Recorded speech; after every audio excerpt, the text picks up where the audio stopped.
There's a moment in every true crime investigation where the evidence speaks louder than words. In Amber Tuccaro's case, that moment is captured in just 17 seconds of audio, a desperate conversation that would become the most crucial piece of evidence in a case that has haunted Alberta for over a decade. I'm Allie, and you're listening to True Crime from my couch. Today, we're going to do something different.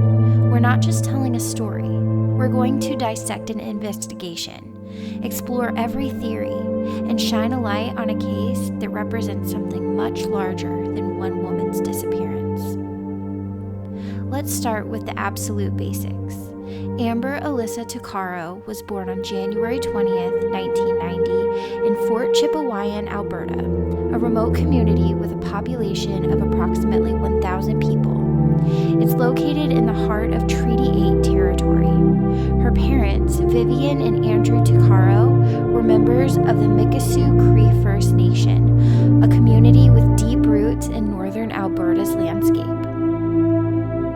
Fort Chipewyan sits at a unique geographical point, the confluence of the Athabasca and Slave Rivers, about 220 kilometers northeast of Fort McMurray. It's a place of stunning natural beauty, but also of significant historical and environmental challenges. The community has experienced profound changes due to industrial development, particularly in the oil sands region.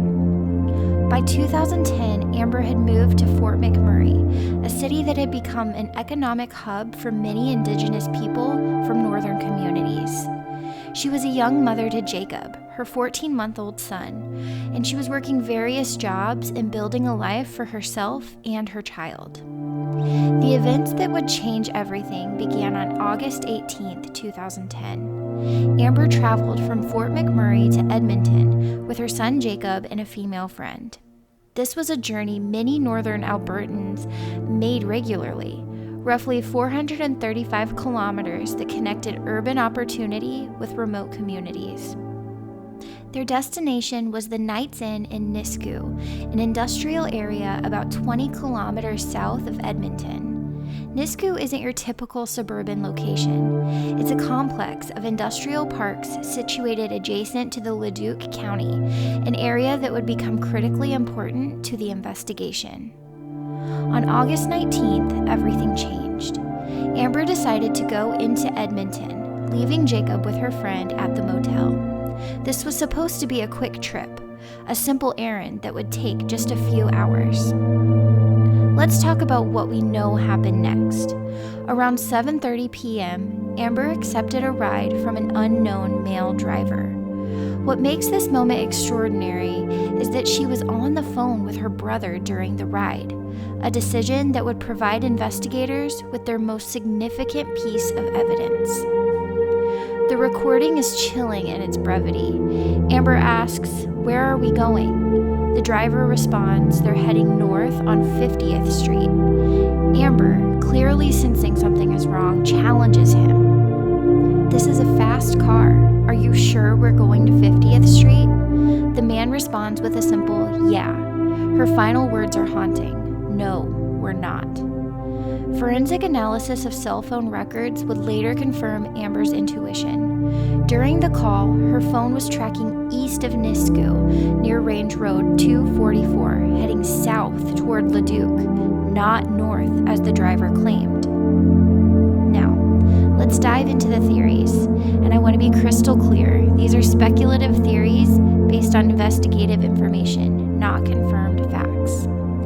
Theory 1. Local serial predator. Investigators believe the driver was likely someone familiar with Leduc County's rural landscape. The area near where Amber was found has a dark history.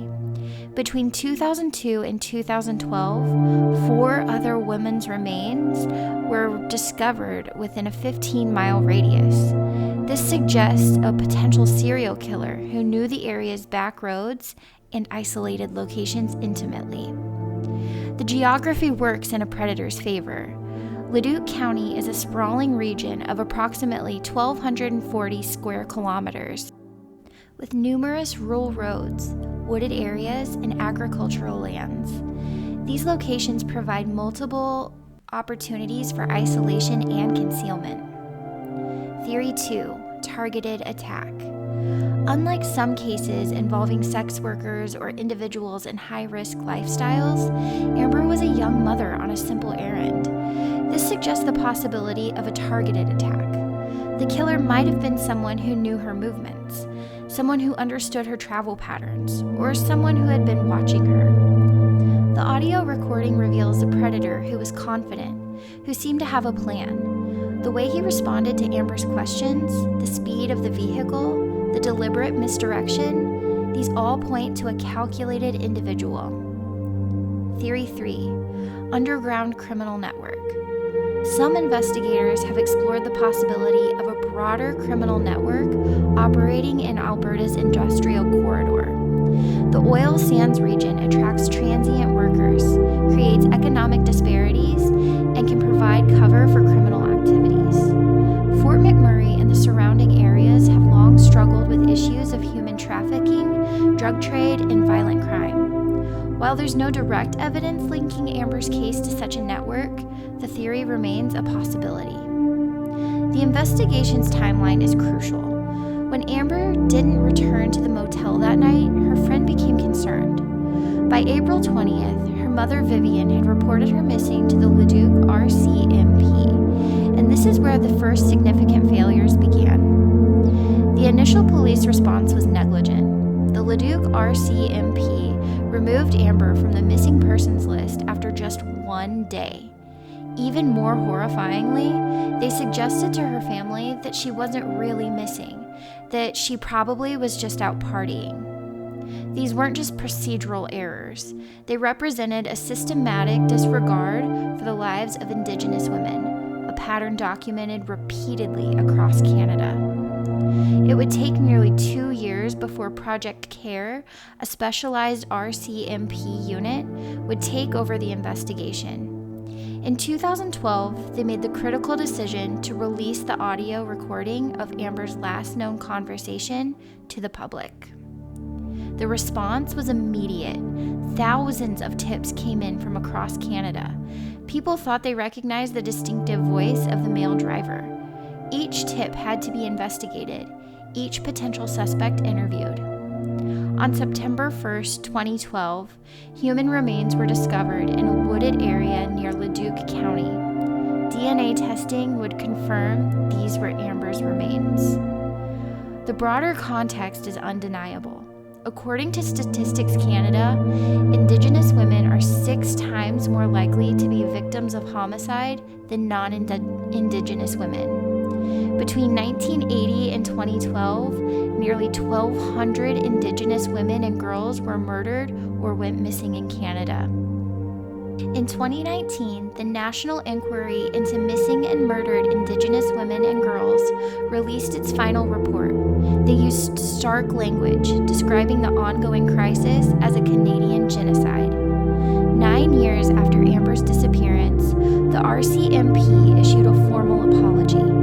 Assistant Commissioner Kevin Hackett acknowledged that the Leduc Department's initial investigation was fundamentally flawed. But for Vivian Tuccaro, this apology rang hollow. Today, a $5,000 reward remains in place for information leading to an arrest and conviction in Amber's murder. Her son Jacob, now a teenager, grows up knowing his mother only through stories and photographs. Project CARE continues to investigate. They believe the man in the recording was local to the area, someone familiar with the rural roads of Leduc County. If you have any information about Amber's case, contact the RCMP's Project CARE tip line at 1-877-412-CARE, or you can submit anonymous tips through Crime Stoppers at 1-800-222-8477. Amber Tuccaro was more than a case file.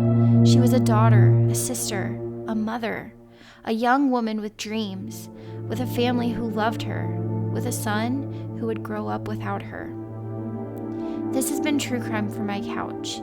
I'm Allie, reminding you that these aren't just stories.